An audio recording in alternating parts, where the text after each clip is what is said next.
let's talk about it.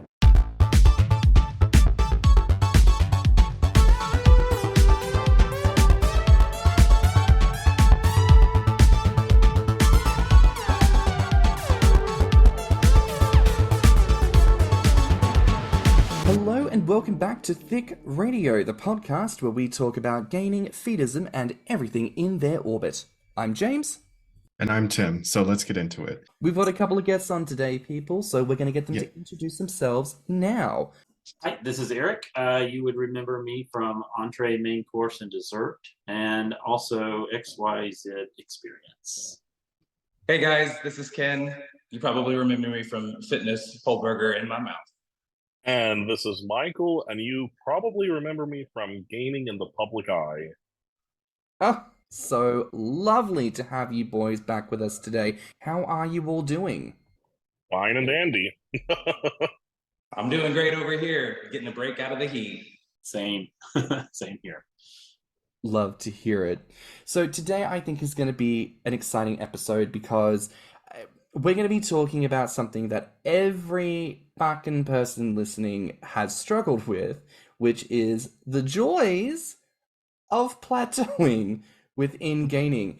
And, you know, each of you guys actually represents, I think, a very important part of that conversation, whether it's, you know, the persevering through, or it's the finding the ways around, or it's the bursts of growth and transformation that we get to witness to see. Each and every one of you has a delightful something to bring to the table on that conversation. So let's get into it. I want to know from each of you, how long have you guys been gaining for? So I'll go first. I guess I started, must have been about 11 or 12 years ago, and mine's sort of been sort of slowed and steady. It was a little faster at the beginning, but I have sort of been on a plateau the past 4 or 5 years. Not really going at it real hard. There's just been a lot of things that come up in life that keep you from gaining, and so. But yeah, about 12 years, and I've gained about 125 maybe, I guess.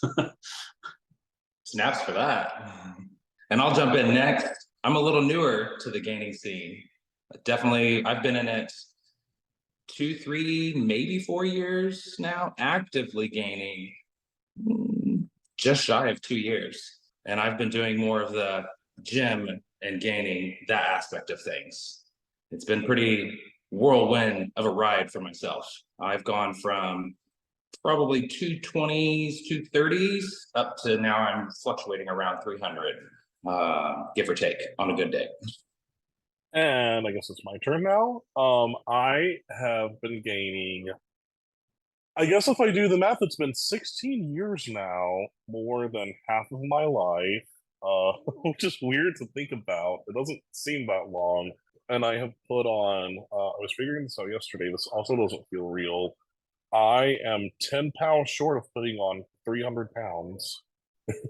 I started all those years ago at 180, and I am about 470 now. I mean, to put this in context, because Michael, I have known you for quite some time.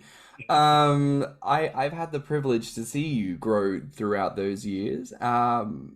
And the gains are real, people. It's actually quite something to see someone who, you know, like, you're a friend. You're someone who I just know in the world, and it's wonderful to see you make such an incredible transformation. Regardless of the fact that it's such a great, huge transformation, you know. So it's like a friend pride thing to be like, that's my girl, she's out there doing the thing. I love it. You better eat that cheeseburger. And oh, that was the waitress, and that was the table too. Shit, slow down. Don't do 300 pounds gain doing nothing. So, you know, it's clearly working. So listen, I think this is fabulous, getting to know the people and their journeys. Tim, some of your journey. Oh, so I guess it's been since about the age of, I want to say 27 was when weight started to pile on just naturally. And then I didn't actually start like dedicating myself to gaining until I was 35, and I'm now about to turn 40. So, you know, but it's been a long, tedious, slow, drudging process, unfortunately. Like, of course I've had fun with it, but like plateaus have been the bane of my existence because I can get stuck at a plateau for a couple of years before I finally push forward. I've only recently managed to break 250, and I'm sure that I've fluctuated a little bit up and down both ways since then. But like, fortunately, like once I hit a plateau, like I mean, at least the weight stabilizes and I can stay at a certain weight for a while. I mean, look, I've talked about my journey plenty. You know, I was 100 pounds when I started. I'm just over 200 pounds now. It is a 100-pound growth. I'm very proud of it. It's taken me about 10 years, but that's genetics for you. But yeah, that conversation on plateauing, I know it well. It is a very familiar story, and I think it's a familiar story for a lot of us, right? Like, and I think this is really where this conversation becomes really important, because over 100,000 people on Grommr sometimes, a decade of existence plus all the years of the community prior, and somehow there is not one solid conversation on like how to overcome like the biggest common hurdle that the majority of people experience, right? So I just feel like this is really that jumping off platform where we're going to be exploring, figuring it out, sharing some experiences, and hopefully for the people listening, maybe there is some gold nugget wisdom in there that's going to help some people move forward. But really, that's where we're at today, you know? So we're just going to get into it and see where we wind up. So to that point, I want to ask you all, what have been your experiences with plateaus? Talk to me about what kind of weight and size you were at and how that made you feel when you were in the midst of it.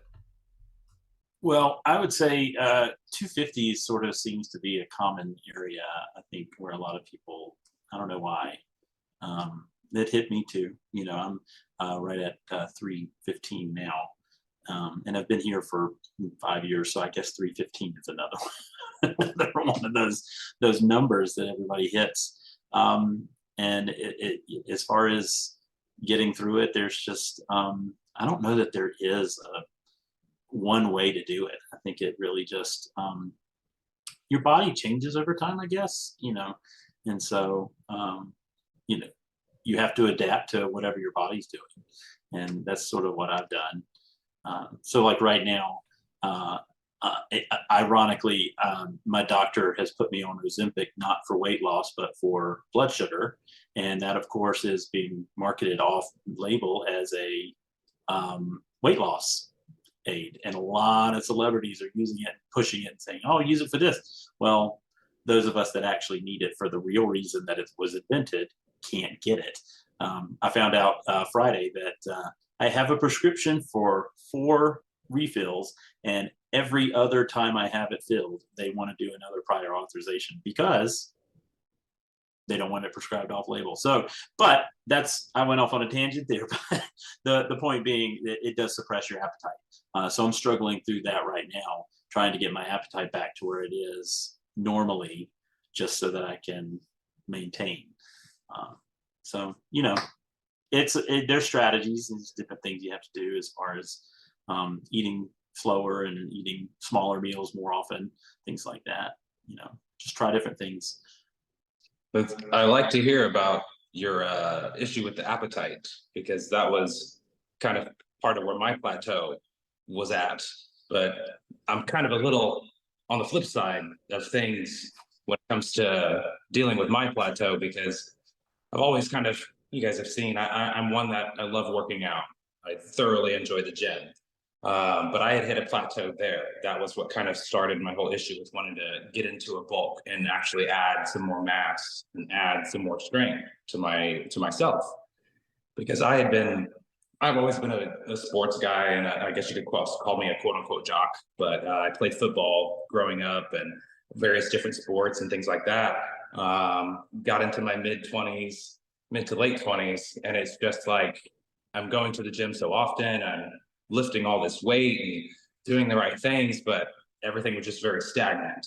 My physical weight had, I would go up and down between 215 and 230. I mean, on a year standpoint, and I couldn't get anything extra going for myself, be it in strength or size.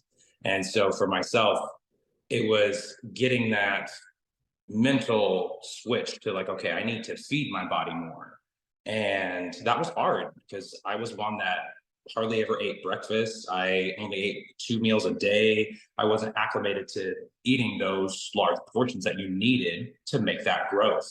I will say I enjoy a little bit of recreational things that help with that appetite sometimes, to each their own.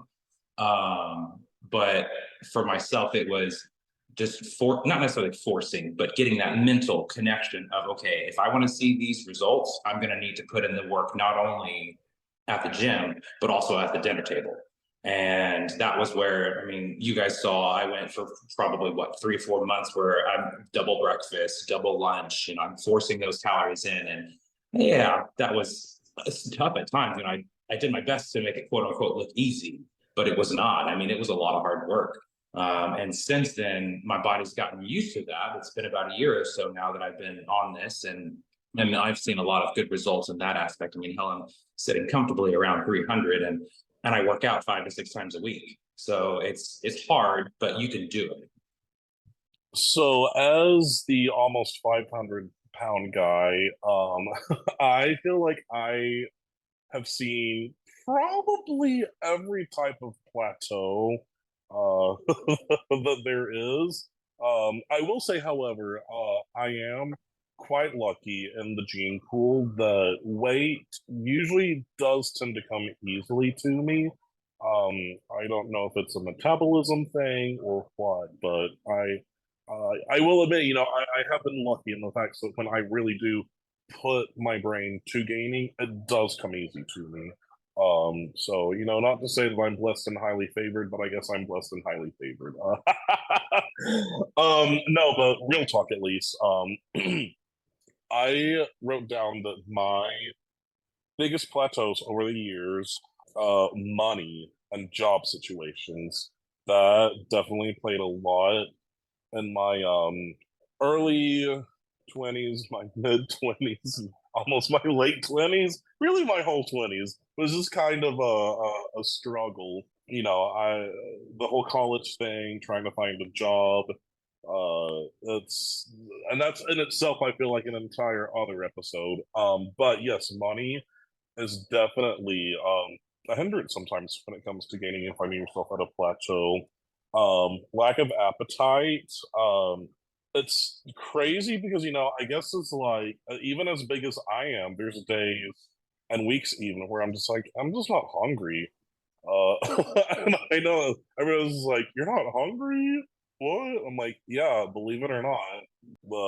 There's been other times where I've been on medication, like Eric was talking about, I believe, where I was on a medication that just killed my appetite.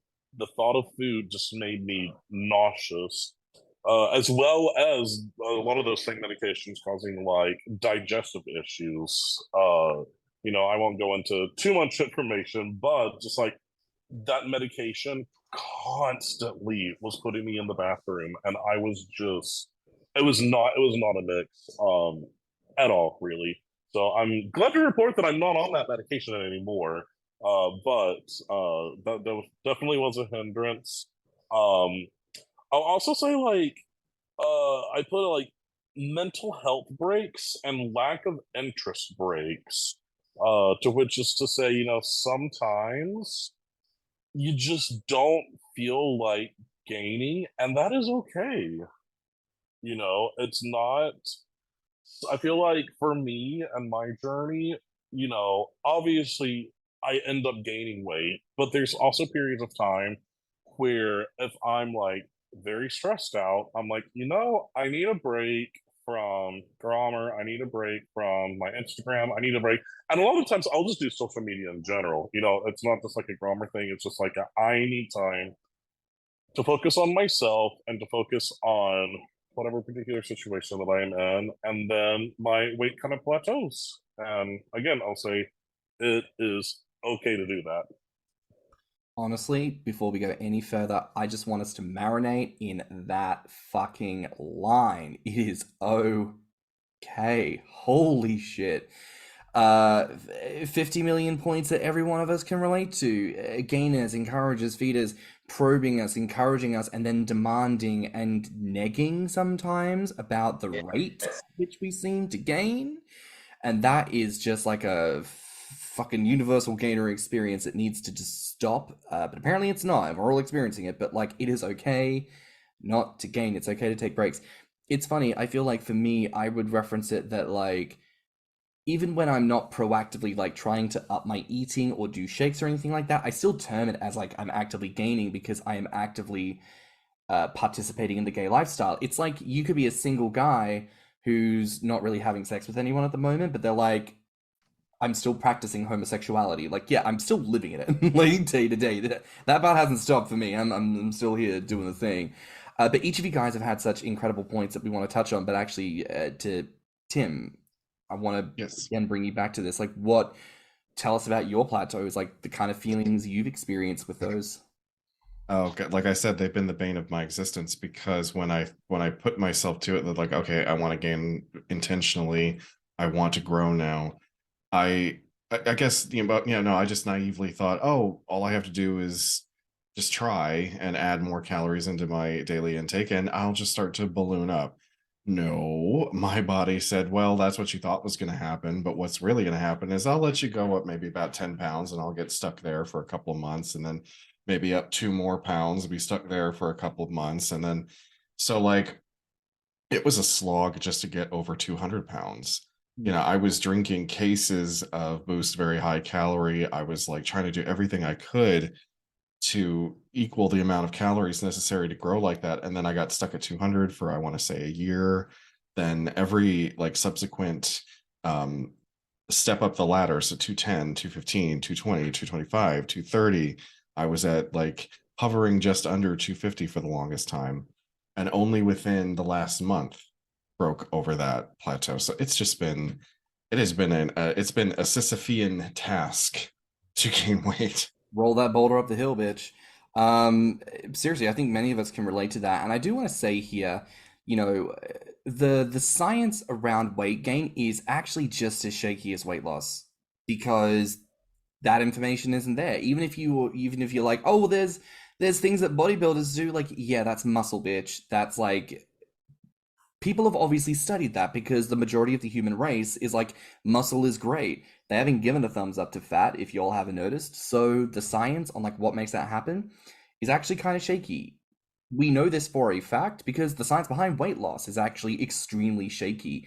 What they've determined is that, and if you look, we've referenced this on the podcast before, The Determinants of Health by goinfo.com. Look it up, it's fantastic.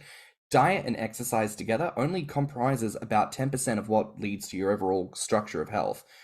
A bigger influence on your health and therefore the other factors of your life, like your body and the way it responds to the world around you, is mostly influenced by the physical environment you live in and also your ability to navigate that environment. So where you live, the kind of job you do, these actually have a greater influence ultimately on your body and the way that you will interact in your body than the food you put into it. So I feel like we need to kind of just understand that as a base. Sometimes we look to the way that certain people gain weight, right? And people in the community love to uplift superstars. Oh, look at this person. They were born to be fat. They were born to be a gainer.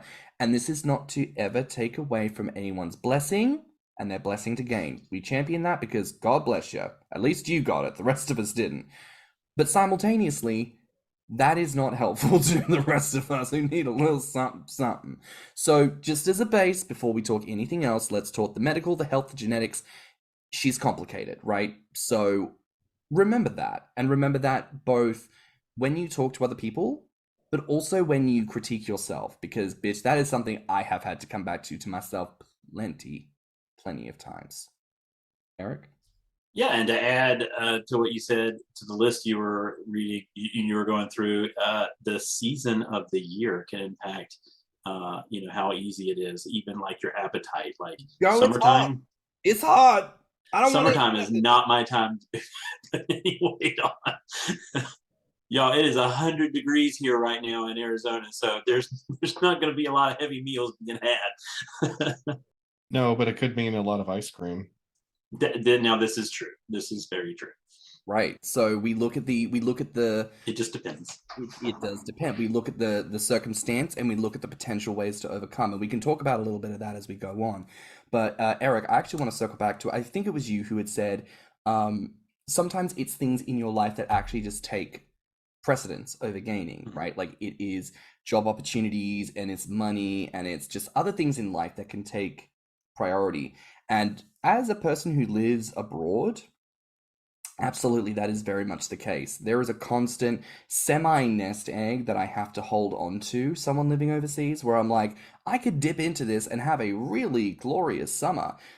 But instinct also tells me the moment I do that, something's going to happen back home. And suddenly I'm not going to have the finances to look after myself when I'm going to need to do that. So you're absolutely right. There are certainly things in life that take preference over gaining. And I feel like, to put this out there to the group real quick, like, do you feel like the community respects that kind of a balance, or do you feel like the community at large wants to kind of push you and say, "Don't worry about that. Don't worry. Just go ahead and gain"? I mean, it varies. I feel like at this point in my life and the community, I've surrounded myself only with people who are uplifting and who I uplift.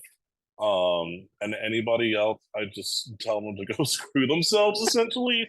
Um, but I mean, I think I wrote something here on the list as I was looking at it. That something was like, if gays are involved, then of course it's going to be shady. Uh, no, because there's always somebody in the community who knows your body better than you do, and who they know, what's better for you. And I can't get on board with any of that toxic bullshit. I can't. We don't have time for that. Mm-mm.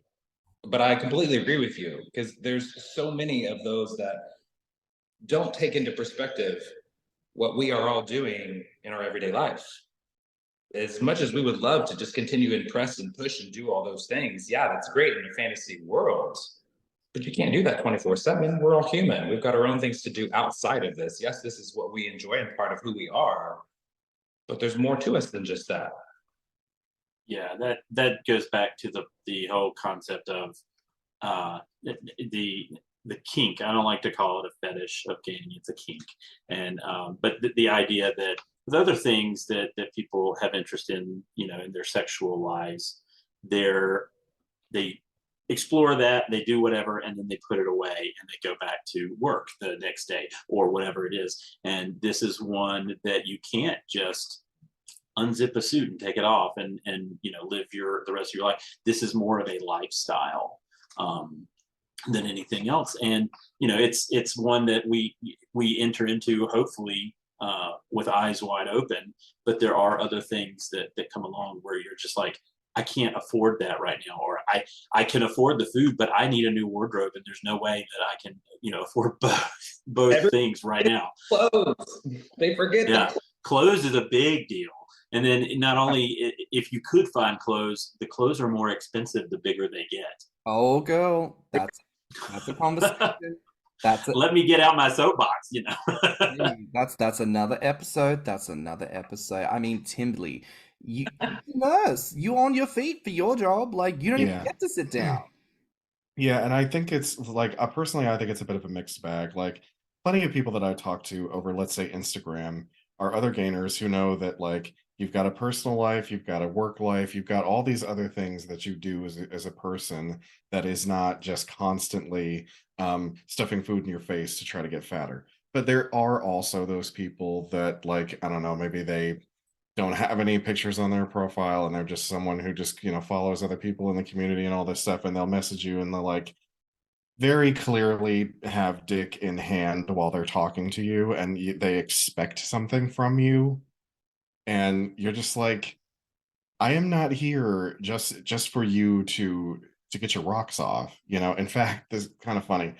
I got a message from someone like that a couple of days ago, and immediately began hitting me up for, send me pictures, send me videos, say my name in the video so I know it's you. And I'm like, you can clearly see that this is me. I'm not hiding my face. I have an Instagram profile with tons of pictures, over 300 pictures at this point, and videos. I have a Twitter. I have an OnlyFans that's free. If you want to see any of that, go to those places. There's no reason why I should have to send you more on top of what I have already.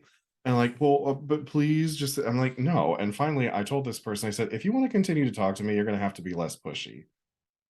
Like, I'm not That's putting an up with this. Girl, I say give me here's my PayPal. How about that? Because you know what this conversation is? Work. And I get paid to work. So you can fucking make a donation, bitch, and I charge this amount an hour. I ain't doing this shit no more, bitch. I'm too pretty for this. Oh. But this conversation is fabulous because what are we discovering here? Like, so much of that pressure can honestly come from other people. And sometimes, yes, we put it on ourselves. Sometimes it's, you know, as we said, genetics. Sometimes it is other people. And sometimes you are just in a space where you know that you're not making progress. And you're like, do you know what? I can deal with this. I just need to look at something else right now and I need to move on. And then someone else tries to make it your business. And you're like, this is not the time. This is not the time. This is not the moment. Leave it alone. God, people, learn to read a room. Can we put that on the dossier for like emotional growth for people in this community? Learn to read the fucking room. That would be lovely, gal. And you know what I find really interesting about that is like I get where people like maybe I don't know everybody's age in the chat right now, but you know, like I'm about 40. And well, about 40, I'll be 40 next month. Anyway, the point I'm trying to make is I've noticed that with the younger ones, they act like there's not this glut of gainer content anymore. Like, because we're from, or at least me anyway, I'm from a time when there was very little. Like, you really had to scour for it. You had to do Yahoo groups. You had like 2 websites that you could go to. Nowadays, Grokio has what, 5 websites?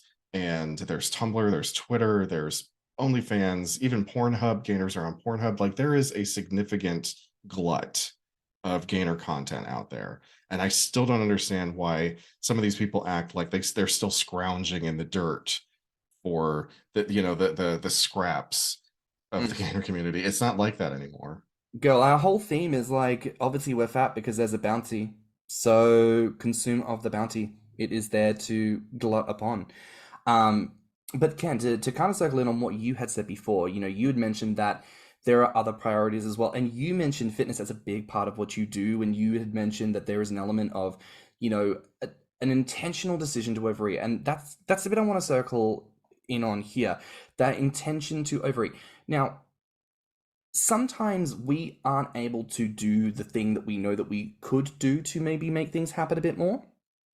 And sometimes I do feel like, and this is a call out to everyone, we know that we could do more, but we just don't put the effort in. And that's maybe a little bit of where I want to come to here. I want to ask you, give it to me straight. When you struggled to find the fucks to give to eat the extra food that you knew that you needed to eat to meet the goals you wanted to meet, how the fuck did you do it?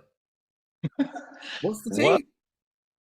honestly, I just did the damn thing. Like, I know that sounds very simple and kind of cut and dry, but I'm one that, not to how to beat a dead horse, but working out at the gym, you're the only one that's going to go and do that. You're going to put in that work. You're going to see those results. And it's no different with eating, especially if you come from having a low appetite or not having the capacity or things like that. You can train yourself. It's kind of getting that mental connection of what you see you want to do, and then actually taking the steps to hit those goals. And I guess that's where my fitness aspect of things helps with that, because, you know, I know, okay, I'm going in to do legs today. I'm going to have to put in some work. It's going to be hard. It's going to hurt. It's going to suck, but I'm going to enjoy the results afterwards. It's no different than if you're trying to push past 225, you're trying to push past 275. In my perspective, everybody's different. But for myself, I'm fortunate in the genetic lottery in that if I push myself to 2,000 to 3,000 plus calories a day, it's going to stick. Not everybody has that fortunality, but other people also just physically can't eat that much. And that's where you have to get creative, play around with it, find out what works for you. I've had some friends that are how do you eat that much? How do you get through so much food? Well, break it apart. Don't do it all at once. Yeah, okay, everyone loves the fantasy of stuffing your face and having this whole buffet and all this everything afterwards and being so bloated, but physically sometimes you just can't do that. And so breaking it up into separate parts throughout the day, I found when I first started, it was a lot easier. I'd have 6 donuts for breakfast, and then have something after that, and then have in a couple hours, I'd have a couple burgers, and then I'd have another set of fries. I just kept it going. That worked for me. Like I said, it doesn't work for everyone. I think that, yeah, such an important point to come back to. Again, genetic lottery doesn't work for everyone. But I do feel like there is an element of still needing to try. Because, like we were saying, on the topic of genetics, ain't nobody here's gone to the fucking DNA clinician to fucking pull your threads apart and figure out, what the story is. Ain't nobody's paid 10 grand to do that. You don't know what your genetic story is, most likely, unless it's something that you got some blood work done for, but whatever. Like, you don't know. So how you gonna find out? You've got to try. I know that doesn't work for me because I've been doing this for 10 years, and as I get that advice in, I try those different things. But that doesn't mean I begrudge those processes, because that could still work for someone. We've still got to preach it. We've still got to teach it. This could work for you. Process of elimination. If this does not work, that's okay. Leave that. Patience thing too. Patience, because a lot of people want it the next day or the next week. Oh, yes, ma'am. A month, 3 months, 12 months to hit what you want to hit. But you have to have the patience, and you've got to have the due diligence to continue and follow through. I think that's the big thing, because yes, you learn from your mistakes, but it's taking those mistakes that you've made and how you learn and switching it to finding something different to see if it works for you. Because like we said, we're all human. We all bleed the same, but we don't grow the same. Amen. And, to that point, I think this is a good shout out here. If any of y'all are encountering that, where it's like, how do you get that kind of due diligence and everything? Maybe you'll need to try and hit up some muscle gainers. Try and hit up some meatballs, because you want to know who is having to count macros and look at grams of shit and do the math. Bitch, I hate math. I don't like that. But you know who's out here doing it? Muscle gainers. So if you know one, or if you see one succeeding, reach out to them and talk to them about what they do, because that process might help you. And Michael, to come to you here as our, we just gonna call you a 500-pounder bitch because you close enough, goddammit. Mr. Chongus, talk to us about like how you overcame your plateaus, but I also, from you, I want to hear this. What kind of feedback did you get from people when you were on your plateaus? Like, what was the quality of the advice coming from you? What was the quality of advice people were giving to you? So usually the quality of advice is very unhelpful. And some of it was coming from people who were trying their best to be very helpful, but they just didn't really understand the process. And that's fair, because like you were mentioning earlier, it's the whole process of gaining weight is shaky in its core. I know what has helped me. There's really two different ways that I come and think at it. One is if I'm at a plateau and I'm getting on the scale every morning, and it's just like the same weight, morning after morning after morning after morning. Sometimes I'll look at the scale and I'll just say, fuck the scale. Honestly, just like put the scale up for a little bit, do everything, all the gainery things that I want to do in the day, and then go slowly based on just feeling. An encourager that I love to death, he taught me how to do this, and I did it for like, I think the goal was to set out to do it for a month, and I loved it so much that I ended up doing it for 2. But I just didn't think about the scale. The scale was also kind of becoming this like obsessive thing, in my mind where it was just like, numbers, numbers, numbers, scale, scale, scale, and then I didn't really like how I felt like I was too dependent upon that. And I just wanted to just, go old school, screw the scale, just eat what I want to, and then just go on feeling. That is one approach. Maybe a more tactical way, and more numbers approach. I'll also admit I am not a math person. I am not.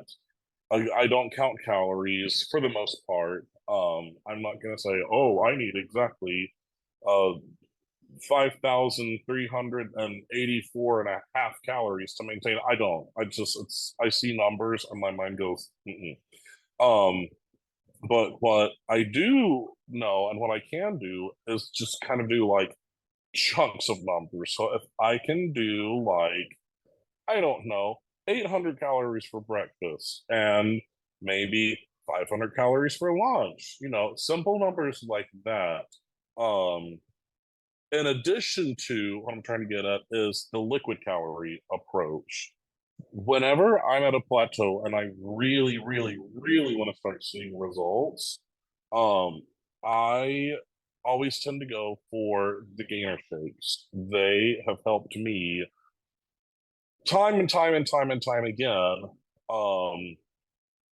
And of course, I don't even know if y'all have had an episode on gainer shakes, but I feel like you could. That may be the next thing. But gainer shakes, they're kind of a double-edged sword because yes, they are very effective, but they also come with opening up a new can of worms. So again, that's one of the things where you need to listen to your body. Everybody's body is different. So, what works for me and the amount that I can consume in one sitting may not be the best for somebody else. I also got into the world of like natural supplements to help with not only digestive issues, because I used a lot of heavy cream in some of my shakes, and of course that leads to a lot of digestive issues. And a separate encourager opened up my eyes to the world of natural bile supplements, and that really changed my relationship with a liquid calorie diet and how I was able to process it. Now, again, I'm not a medical person by any means. I'm just a singer and I teach music. So, obviously, if you're going to add any type of supplement, be it natural or anything, please, please, please do either consult with your doctor or with another medical professional. Don't just solely take my word on it. That's my disclaimer. Because again, what works for me may not work for somebody else. Right. I mean, I love hearing all this, really. I mean, first of all, putting the scales away, bitch, I ain't touched my scales in a year because that shit's depressing. That's a whole conversation, and I think another episode we need to do on, like, the kind of specific mental health things that occur within the gaining community that we don't talk about, like the obsession with weighing and measuring. Because, girly, if that is not a genuine reflection of what people are doing in the eating disorder territory of people trying to lose weight. And we need to remember that as the gainers, we're not trying to do the same thing that everyone else is doing, but the opposite direction. Like, I get it. They're trying to lose weight. We're trying to gain weight. But also, we're not just trying to, like, gain weight. We're trying to gain freedom from, like, body oppression, which the entire universe is trying to put on everyone. So stepping away from numbers and that obligation is really important. I was saying this to Tim some time short ago. There's this real question of, like, what is the goal with gaining? Is it actually to, like, crunch numbers and meet a goal or an expectation? Or is it to indulge in the pleasure and the fun? I think sometimes it can be both. But like the conversation we've had today, sometimes people indulge too much in the fantasy of it and they forget to root themselves in the reality. And then sometimes we are looking far too much at the minutiae and not leaning into the joy enough. So I think there is truly a question of balance. But I also love that you brought up natural bile supplements, because this is a conversation, again, that gets bandied about. And listen, I know people that have said they've just bulk bought all sorts of whatever from Amazon. They didn't even look at the reviews. They were just trying to grab at anything and everything that might help them.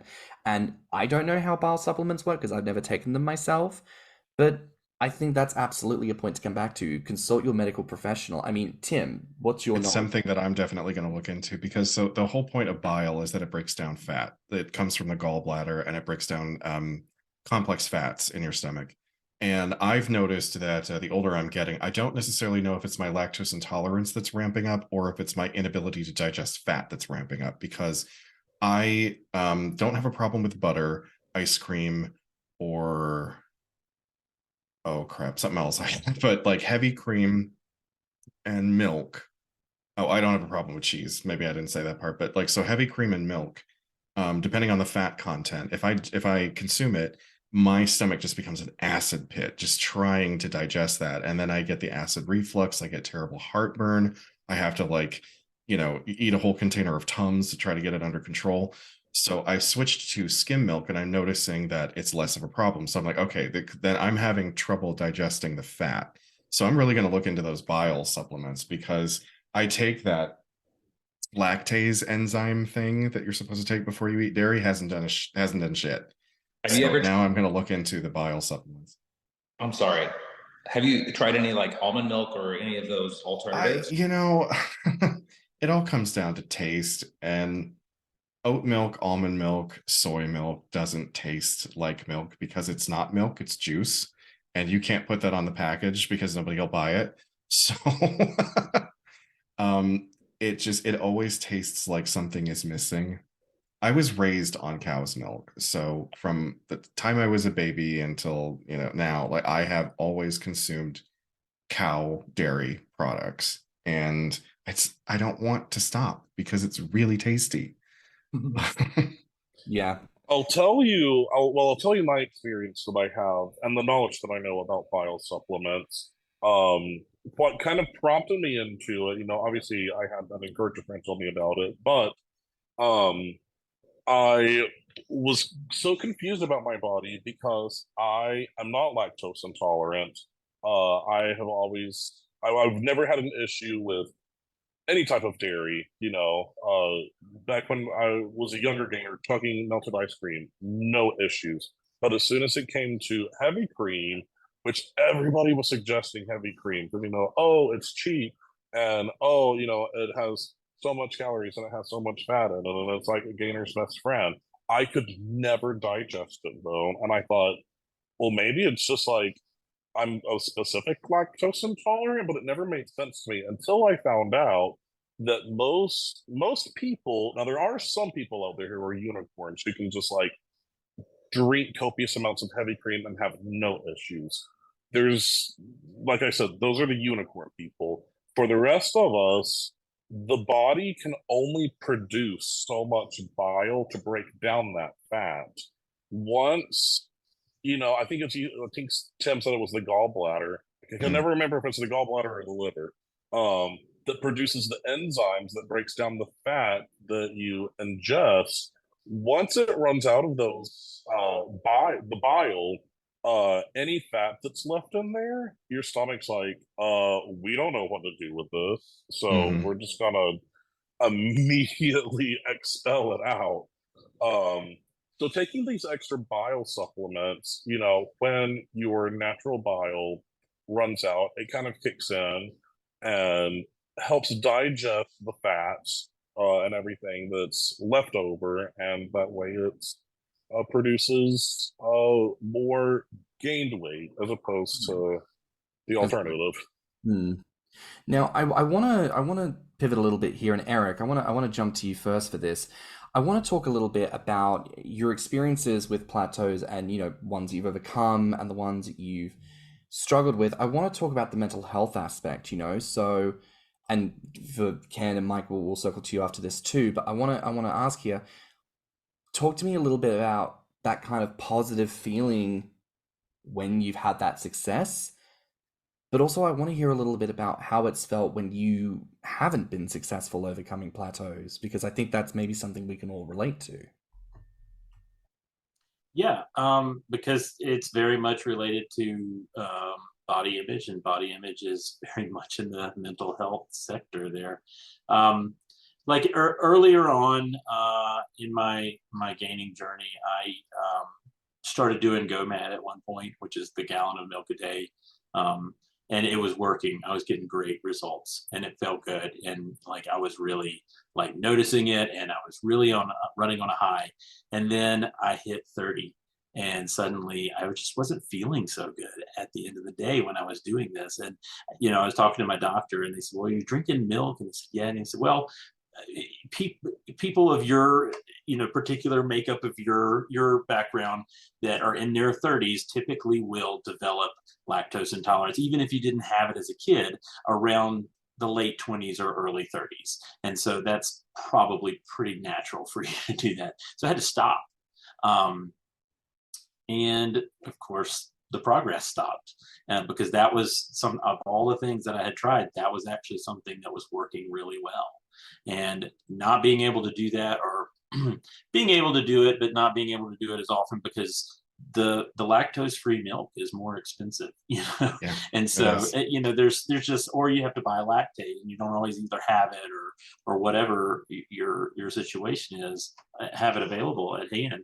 And so yeah, I after I hit that, I sort of was living on those that extended high that I had gotten with that gains. But then, you start to feel bad that again, your body image is so much tied to your mental health that you start feeling like, well, what am I even doing here? And I going back to, I think, something Michael was saying earlier about going into gaining mode or gaining whatever it was.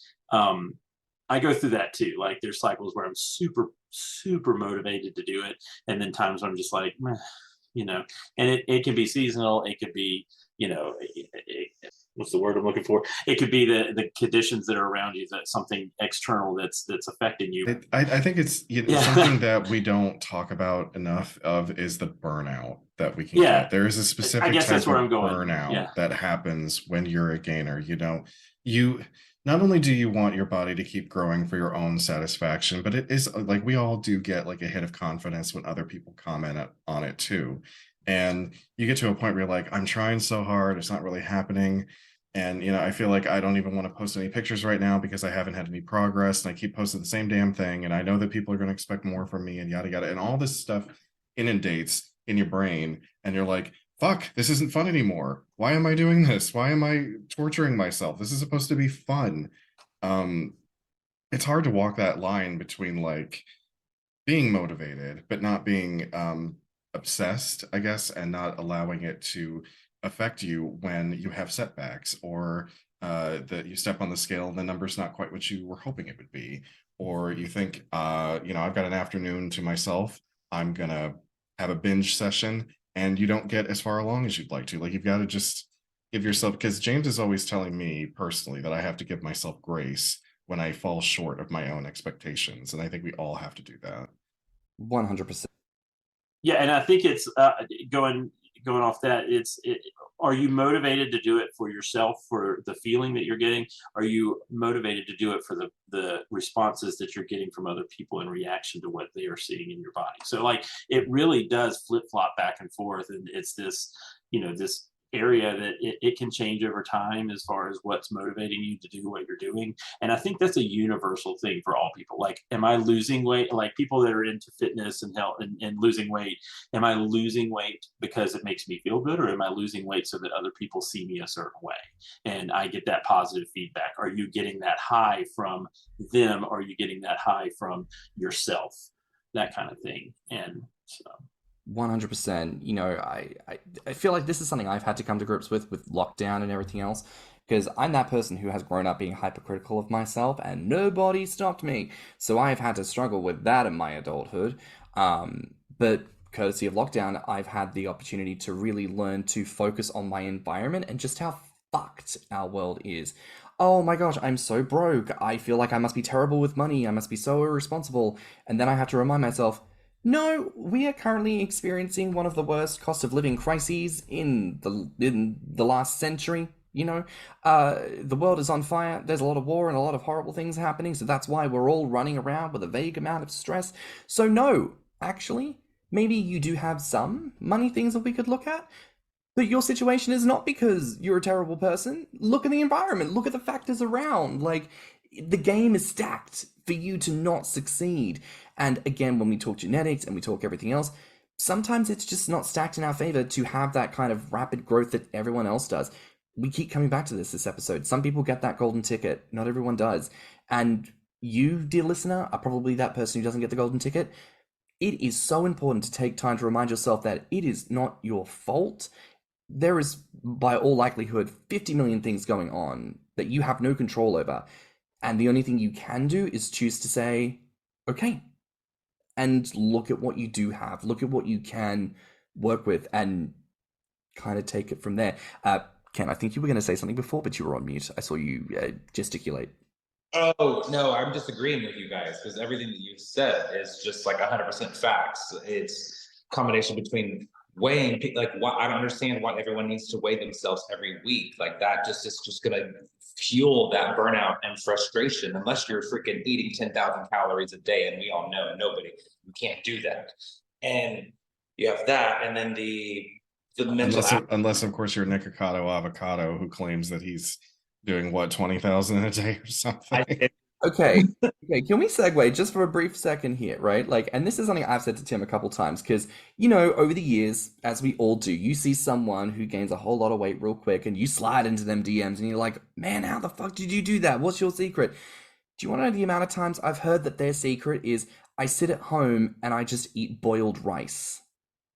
I sit at home and I've started swapping out water in my dishes for vegetable oil.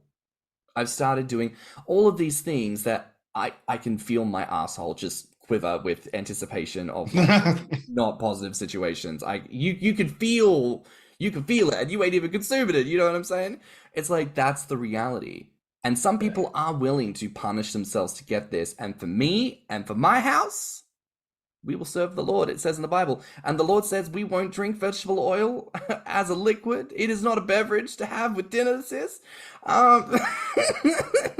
Like, gaining for me has always been about pleasure, right? So that's an instance, right? Where someone, look, if you are out there and you're willing to do those things, bitch, tip in the hat to you. You better do the damn thing. But for me, I decided that was not for me.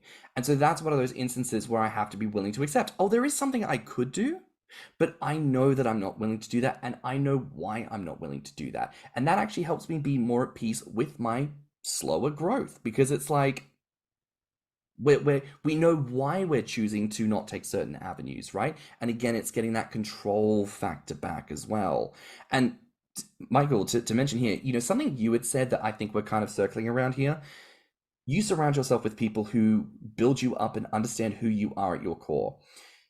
That is the immediate takeaway for me from all of these conversations. There are so many people within the space who will tell you exactly what they think. Ken, you had said it, like, they think they know you and what you need better than what you know of you and what you need.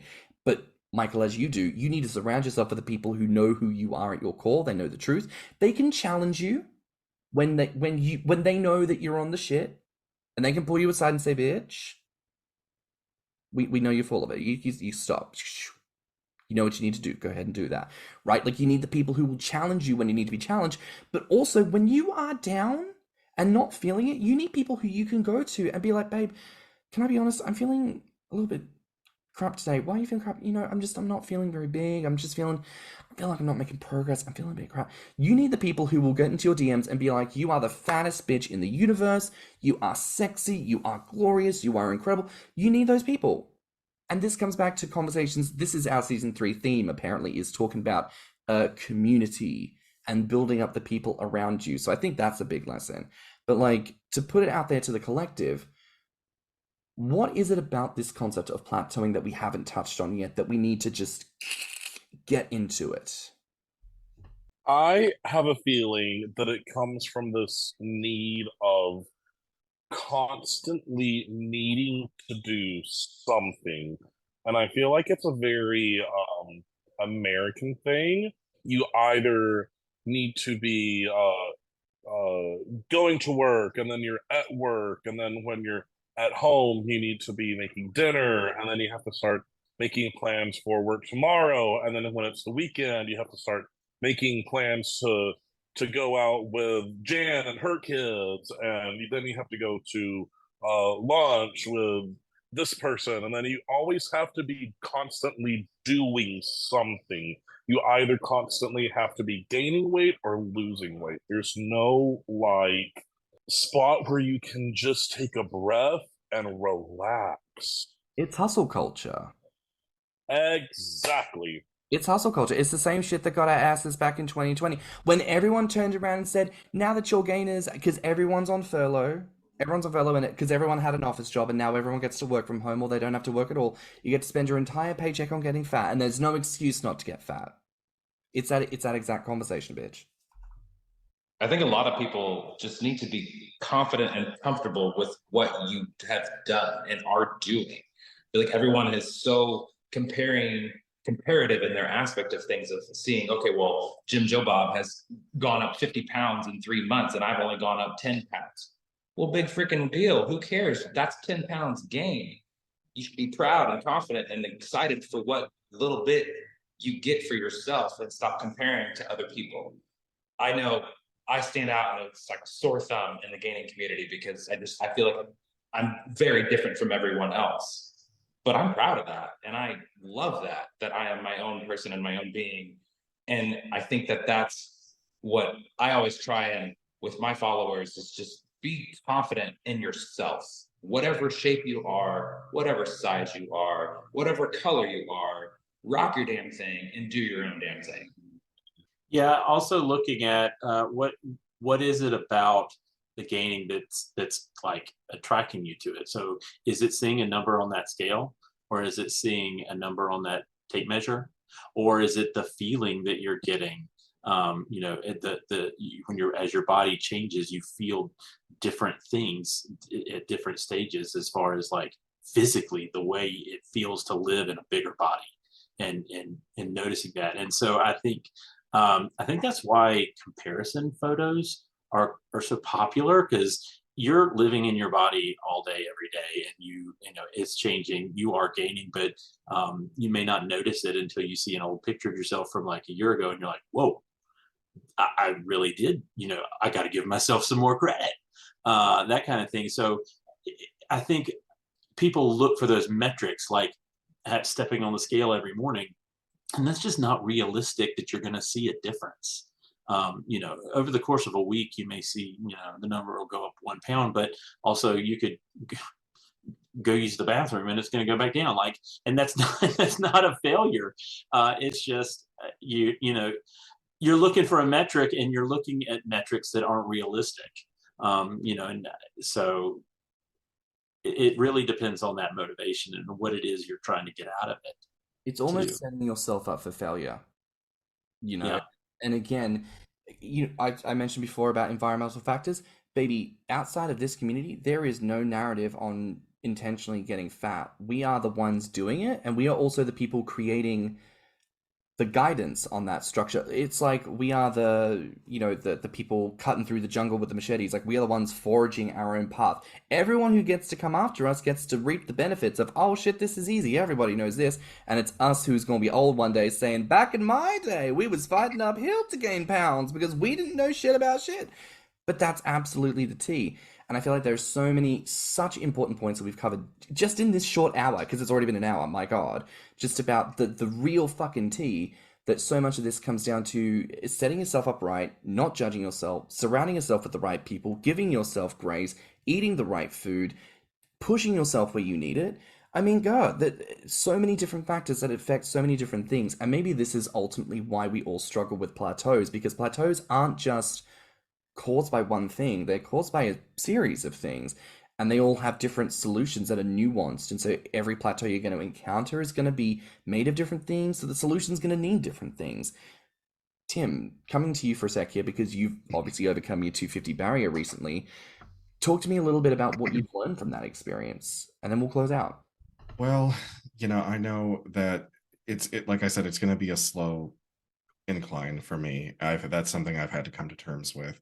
And there's one other thing that happens that I honestly don't know how to give advice on it, but just like it's something that still affects me is I could be really feeling myself. I could put out a Instagram post or a Twitter picture or a TikTok, and I could occasionally get a comment like, "Yeah, you look good, but you could always be bigger."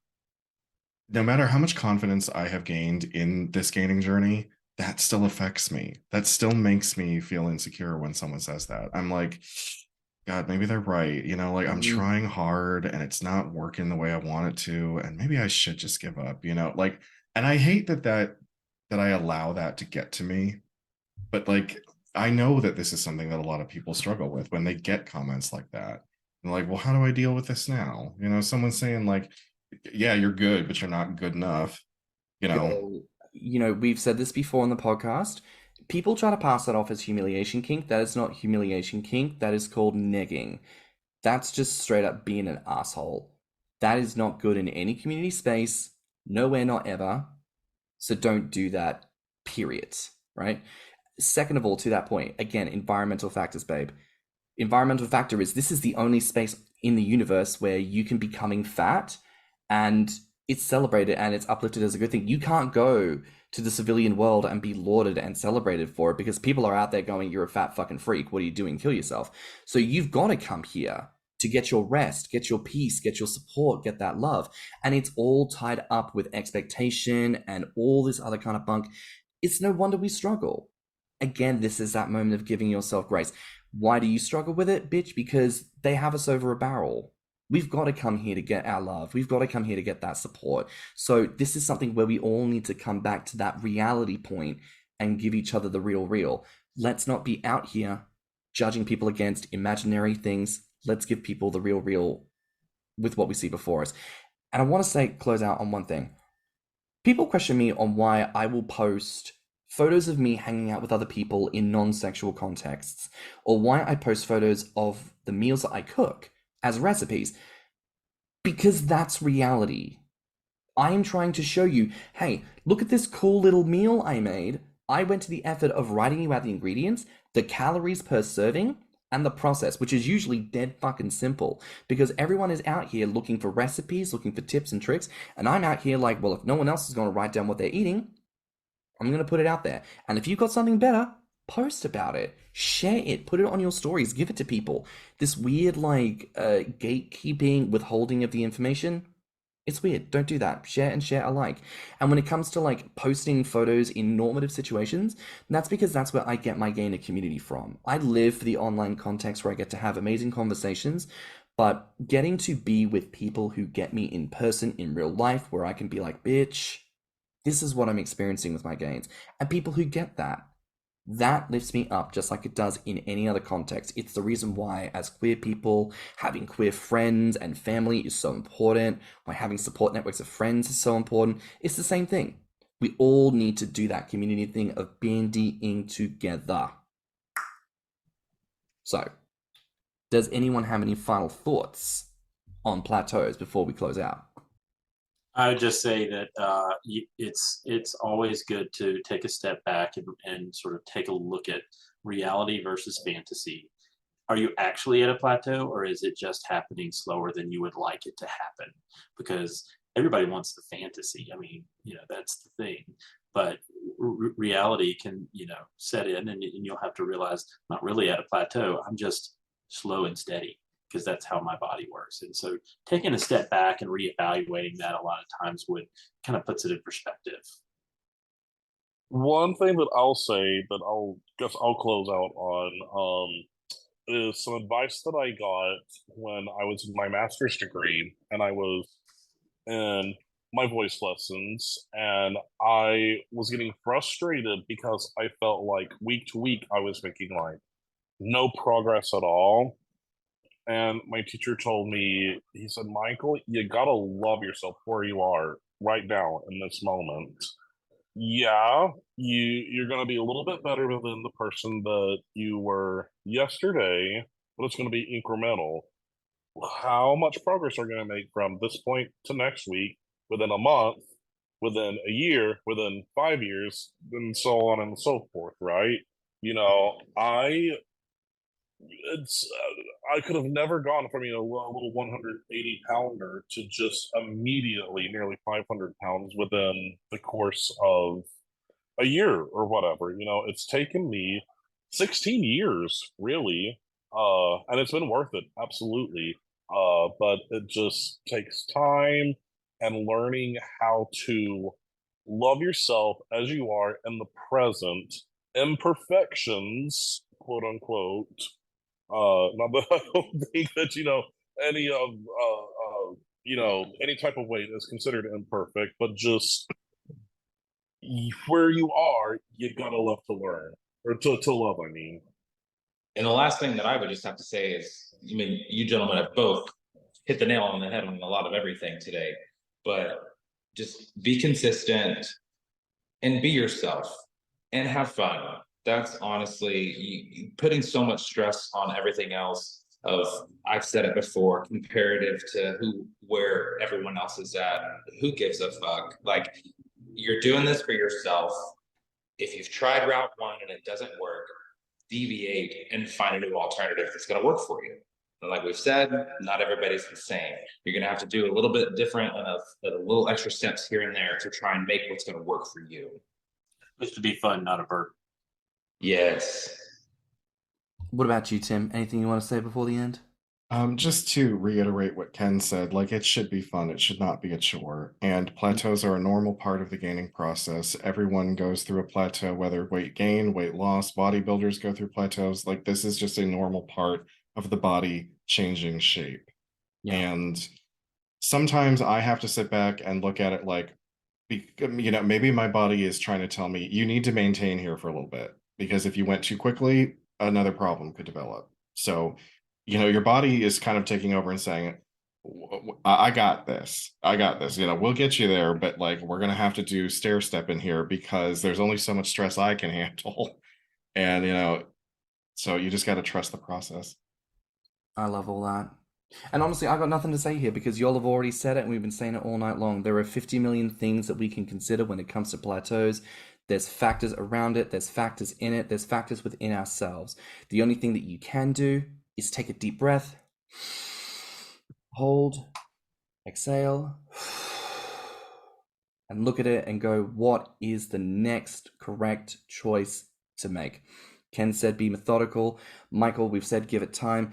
Eric was saying let's move through these things. And all of us are just saying it's all coming together.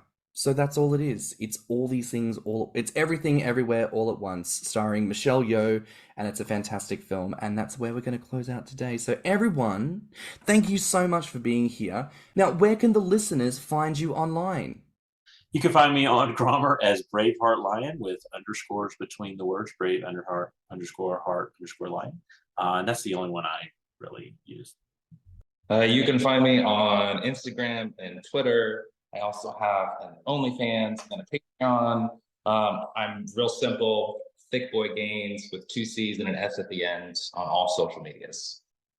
And you can find me on Grommr at fatrick, or on Instagram as fatrick underscore the underscore gainer. Oh, I love it. My goodness, everyone, that's going to be a wrap for now here on Thicc Radio. Please remember to like and subscribe, rate us 5 stars, and leave us a good review. Now listen, if you like this episode, the podcast, or just us in general, share it with your friends and encourage them to tune in. You can find me on Instagram, BeefyFrat, and Stuffin' Show at stannnum. And you can find me on Instagram, Twitter, YouTube, TikTok, and BeefyFrat at ThiccMouse. You can also look us up on Instagram and TikTok at Thicc Radio, or at our website at www.podpage.com/Thicc Radio. If you want to submit a voice note, you can find the link in the show notes. And if you have any questions or ideas for episodes, you can reach us at thethickradio@gmail.com. So until next time, bye, Fats. Bye, Fats. Bye, Bye, Fats. Fats.